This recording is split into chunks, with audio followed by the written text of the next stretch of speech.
त्याच्यामुळे एवढीच विनंती आपल्याला मी करतो, उपोषण किंवा स्थगिती आता तुम्ही करायचं न करायचं हा महाराज तुमचा निर्णय आहे, त्या मुलांचा निर्णय आहे. शासनाच्या मार्फत मी इथं आलोय आणि तुम्हाला विनंती केली, त्या विनंतीचा आपण मान ठेवावा एवढीच या ठिकाणी विनंती करतो.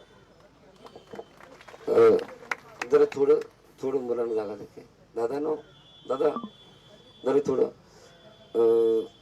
काय करायचं दादा आपण जे मीटिंग आहे माझा तर ज्यावेळेस उदय सामंत या ठिकाणी आले त्यांना त्यावर माझा पूर्ण विश्वास आहे, कारण रात्रीचे 1:30 वाजता मला शब्द दिलता आणि आता देखील मी तुम्हाला विनंती करतो, जर आमची सकारात्मक चर्चा जर नाही झाली तर आम्ही पुन्हा उपोषण करणार हे तुम्हाला त्या माध्यमातून सांगतो साहेब. आणि ते उपोषण इकडं तिकडं नाही तर तुमच्या गावामध्ये येऊन करणार. आम्हाला भाकर मिळत नाही तर मामा म्हणून हे भाचे घेऊन मी तुमच्या तिथे येणार, कारण हे जे आहेत ठीक आहे दादा काय करायचं.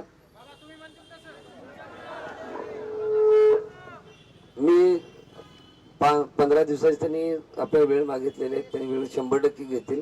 जिल्हा अध्यक्ष त्यांना जबाबदार असतील आमचे.